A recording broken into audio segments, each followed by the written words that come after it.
ఏంటి రాష్ట్ర ప్రభుత్వానికి ఏం చెప్పాలనుకుంటున్నారు అనేది కూడా అడిగి తెలుసుకునే ప్రయత్నం చేద్దాం. గతంలో కూడా జూబ్లీహిల్స్లో పోటీ చేశారు. రాష్ట్ర ప్రభుత్వాన్ని మెడలు వంచే దిశలో ఒక వినూత్న కార్యక్రమాలు అయితే ఎప్పుడైనా ఆస్మా చేస్తూ ఉంటుంది.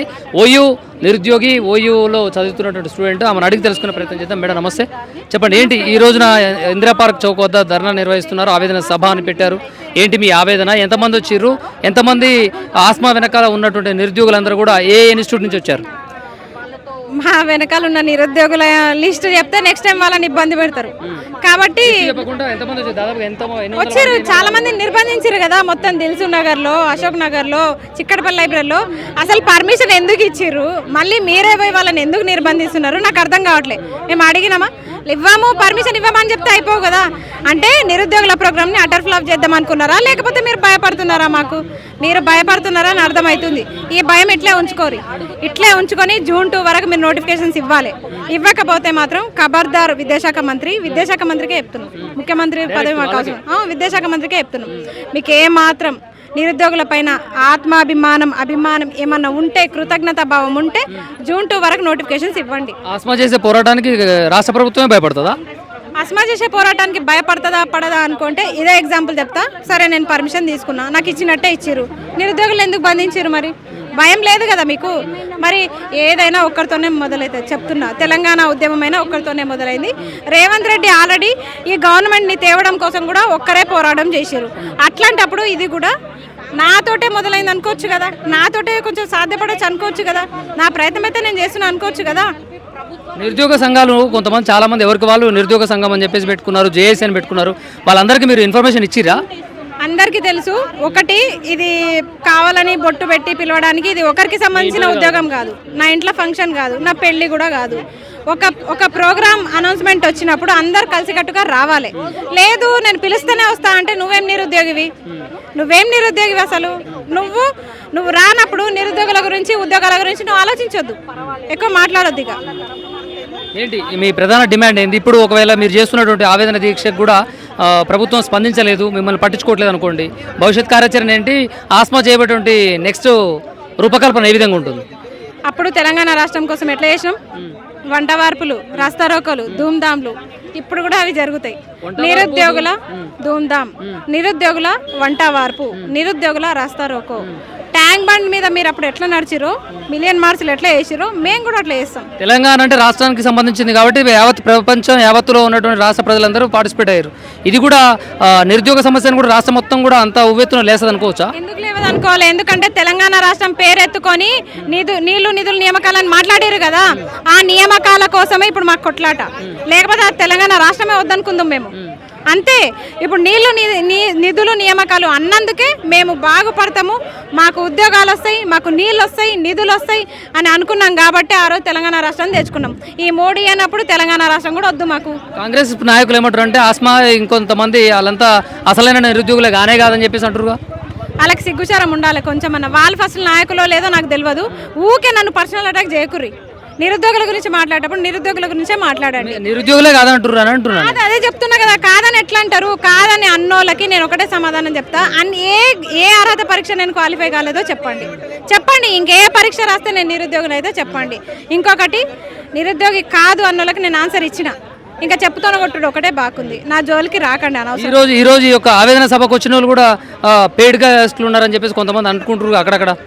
వాళ్ళందరూ డిఎస్సీ ఆస్పిరెంట్స్, టీచర్ ఆస్పిరెంట్స్ అండి. పెయిడ్ బ్యాచ్ అని ఎందుకు అంటారు? ఎందుకైతారు పేజ్ బ్యాచ్లు? చిక్కడపల్లి లైబ్రరీ నుంచి కొంతమంది అట్లా అనేటోళ్ళకి ఏం చెప్తారు అంటున్నా? పెయిడ్ బ్యాచ్లు అంటే మీ మీటింగ్లకి బస్సులు వేసుకొచ్చి 500 ఇస్తే, బిర్యానీ ప్యాకెట్లు ఇస్తే వచ్చేటోళ్ళు అనుకుంటున్నారేమో. ఈ మాట దయచేసి గట్టిగా అనకండి. నిరుద్యోగులు కొట్టి చంపుతారు అనవసరంగా. ఎందుకు తొక్కి చంపుతారు? ఎందుకు ఊకే నోటికేదొస్తుంది మాట్లాడతారు? పెయిడ్ బ్యాచ్లు, గీడ్ బ్యాచ్లు అని. ఒక పూట తిని 2 పూటల బస్సులోనే చదువుకుంటారు. ఇట్లాంటి మాటలు మాట్లాడితే మంట మండుతుంది. తెలంగాణ వాళ్ళం మేము, తెలంగాణ పౌరుషం ఉంది మాకు. ఏం కథలు పడుతురా? ఇష్టం వచ్చినట్టు మాట్లాడుతురు. పెయిడ్ బ్యాచ్లు ఏంది? పెయిడ్ బ్యాచ్లు ముందుకొచ్చి క్వశ్చన్ చేస్తే పెయిడ్ బ్యాచ్లు అంటారా? ఎక్కడ పెయిడ్ బ్యాచ్లు? ఎవరి పెయిడ్ బ్యాచ్లు? చెప్పే దమ్ముందా? నిరూపించే దమ్ముందా? ఏది లేనప్పుడు మూసుకొని కూర్చోరి. గతంలో 10 సంవత్సరాల పాలన బీఆర్ఎస్ పాలన, నేడు కాంగ్రెస్ పరిపాలన వచ్చి 2.5 సంవత్సరాలు అవుతుంది, వెరసి 12.5 సంవత్సరాలు అవుతుంది. 12.5 సంవత్సరాల వయోపరిమితి దాటేసింది అనుకోవచ్చా? ఖచ్చితంగా దాటేసినాము. ఇంకొకటి, అసలు వయోపరిమితి ఏజ్ రిలాక్సేషన్ 1 year వ్యాలిడిటీ ఏంది? 12 సంవత్సరాల తెలంగాణలో ఎంతోమంది సీనియర్స్ పాపం వాళ్ళు చదువుకొని అలసిపోయి ఇంకా ఉద్యోగాలు వస్తాయన్న ఆశతోటి వాళ్ళు బతుకుతుంటే 1 year వ్యాలిడిటీతోని ఏజ్ రిలాక్సేషన్ ఇచ్చారు. న్యాయమేనా విదేశాంగ మంత్రి గారు? న్యాయంగా ఉందా కొంచెమన్నా? ఎన్ని రోజులు తిట్టినా అని మాట్లాడారు. ఇప్పుడు గౌరవంగా గారు అని మాట్లాడుతున్నా. దయచేసి ఇట్లా చేయకండి. మరి మీకు మంచిది కాదు, మీ పదవికి మంచిది కాదు, మీ కుటుంబానికి మంచిది కాదు. అనవసరంగా ఉసురు పోసుకోకండి. తెలంగాణ ఆస్మా ఇన్ని సంవత్సరాలుగా నిరుద్యోగిగా ఉంటూ పోరాటాలు చేస్తుంది. గౌరవనీయులు తెలంగాణ రాష్ట్రం ముఖ్యమంత్రిని ఎప్పుడైనా కలిసేటువంటి ప్రయత్నం చేసిందా అని అడిగితే ఏం చెప్తారు మీరు?